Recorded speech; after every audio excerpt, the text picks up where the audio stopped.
ইনকিলাব মঞ্চের আহ্বায়ক ওসমান হাদির মৃত্যুর খবর ছড়িয়ে পড়ার পর রাজধানী সহ রাজধানীর বাইরের বিভিন্ন জায়গায় বিক্ষোভ মিছিল করেছে ছাত্র জনতা। এ বিষয়ে বিস্তারিত জানাতে দেশের বিভিন্ন স্থান থেকে রাজধানী সহ যুক্ত হচ্ছেন আমাদের সহকর্মীরা। শুরুতেই যাচ্ছি ঢাকায়, রাজধানীতে। সেখানে আছেন সহকর্মী শুভ খান, তিনি আছেন কারণ বাজারে।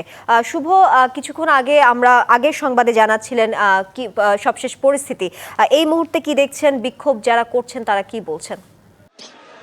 চেষ্টা করি যে আপনারা দেখতেই পাচ্ছেন যে আসলে একে একে কিন্তু অনেক মানুষ জড়ো হয়েছে এবং তাদের মধ্যে যে ক্ষোভ সবকিছু মিলিয়ে কিন্তু ওসমান হাদির মৃত্যুর পরে কিন্তু রাজধানীর মানুষ ফুঁসে উঠেছে এবং ওসমান হাদির যারা সহপাঠী রয়েছে এবং তারা কিন্তু আসলে ফুঁসে উঠেছে। তাদের যে স্লোগান, সেই স্লোগানে কিন্তু তারা আসলে শাহবাগ থেকে কারওয়ান বাজার, বাংলা মোটর পার হয়ে কিন্তু এখন কারওয়ান বাজারে রয়েছে এবং ইতিমধ্যে কিন্তু আপনারা জানেন যে শাহবাগেও আরও একটি মিছিল হচ্ছে। সব কিছু মিলিয়ে যদি বলি, কারওয়ান বাজারের এই মুহূর্তের চিত্র কিন্তু মানে বিক্ষোভ কর্মসূচিতে রূপ রয়েছে, সেটি রূপ নিয়েছে, সেটি কিন্তু আসলে দেখা যাচ্ছে। আপনারা দেখতেই পাচ্ছেন যে প্রচুর পরিমাণে মানুষ কিন্তু তাদের এই বিক্ষোভ কর্মসূচিতে যোগ দিয়েছে এবং ওসমান হাদির যে মৃত্যু সেটি কিন্তু আসলে কোনোভাবেই মেনে নিতে পারছে না। একই সাথে আপনারা জানেন যে গত শুক্রবারে কিন্তু দুপুর জুম্মার নামাজের পরেই কিন্তু ওসমান হাদিকে গুলি করা হয় এবং গুলি করার পরে কিন্তু তাকে ঢাকা মেডিকেল কলেজ হাসপাতালে কিন্তু অস্ত্রোপচারের পরে কিন্তু তাকে এভারকেয়ার হাসপাতালে নিয়ে যায়। এরপরে কিন্তু তাকে উন্নত চিকিৎসার জন্য কিন্তু তাকে সিঙ্গাপুরে নেওয়া হয় এবং সিঙ্গাপুরে আজকে দুদিন পরে কিন্তু তাকে মৃত ঘোষণা করে। এর পরেই কিন্তু রাজধানীর মানুষ এবং রাজধানীর যে বিভিন্ন রাজনৈতিক সংগঠন রয়েছে তারাও কিন্তু শোক জানিয়েছে। একই সাথে ওসমান হাদির যে ইনকিলাব মঞ্চ রয়েছে, সেই ইনকিলাব মঞ্চের যারা সহকর্মীরা রয়েছেন তারা কিন্তু আসলে ফুঁসে উঠেছেন এবং একই সাথে কিন্তু তাদের যে বিক্ষোভ কর্মসূচি সেটি কিন্তু তারা চালিয়ে যাচ্ছে। এবং আপনারা জানেন যে আসলে ইতিমধ্যে রাজধানীর বিভিন্ন জায়গায় কিন্তু এই বিক্ষোভ কর্মসূচি হচ্ছে। ঠিক তারই ধারাবাহিকে কিন্তু এই মুহূর্তে কারওয়ান বাজারেও বিক্ষোভ কর্মসূচি রয়েছে।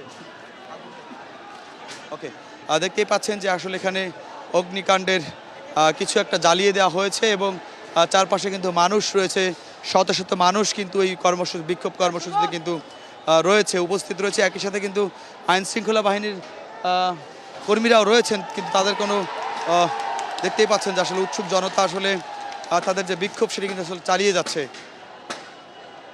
এবারে যাচ্ছি রাজশাহীতে, সেখানে আছেন সহকর্মী মীর কাদের। হাদির মৃত্যুতে বিক্ষুব্ধ ছাত্র জনতা রাজশাহীতে বিক্ষোভ করছে এই মুহূর্তে, সেখানে বিক্ষোভের সবশেষ পরিস্থিতি আমাদেরকে জানাবেন। ওসমান হাদির মৃত্যুর খবর শোনার পরে কিন্তু রাজশাহী বিশ্ববিদ্যালয়ের শিক্ষার্থীরা তারা কিন্তু বিক্ষোভে ফেটে পড়ে এবং রাত 11টা থেকে কিন্তু বিশ্ববিদ্যালয়ের শিক্ষার্থীরা তারা কিন্তু বিশ্ববিদ্যালয়ের জোহা চত্বরে খণ্ড খণ্ড মিছিল নিয়ে জড়ো হতে থাকে এবং তারা বিভিন্ন স্লোগান দিতে থাকে। আমরা এই মুহূর্তে আছি রাজশাহী 0 পয়েন্টে। এখানে শিক্ষার্থীরা তারা কিন্তু ওসমান হাদির হত্যার বিচার দাবিতে তারা এখানে বিক্ষোভ করছেন এবং তারা বলছেন যে এই হত্যার পিছনে আওয়ামী লীগ এবং ভারতীয় বাহিনী জড়িত আছে। এই কারণে এই আওয়ামী লীগের বিচার করতে হবে এবং এই যে হত্যার জন্য ভারতকে জবাবদিহির আওতায় আনতে হবে বলে তারা বলছেন। রাত 11টা থেকে কিন্তু শিক্ষার্থীরা বিভিন্ন খণ্ড খণ্ড মিছিল নিয়ে যখন জড়ো হয় এবং 2000-এর বেশি শিক্ষার্থীরা কিন্তু জড়ো হয়েছে এবং তারপরে কিন্তু তারা সেই মিছিলটি নিয়ে রাজশাহী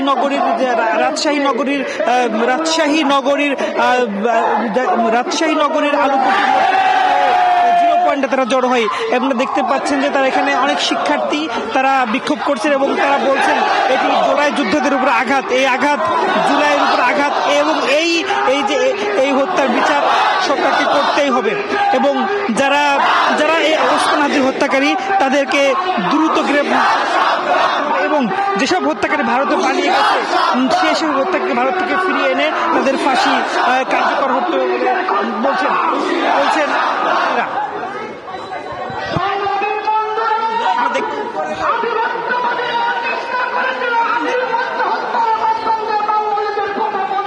দেখতে পাচ্ছেন যে এখন বিশ্ববিদ্যালয়ের যে শিক্ষার্থীরা তারা কিন্তু এখনো বিক্ষোভ করছেন।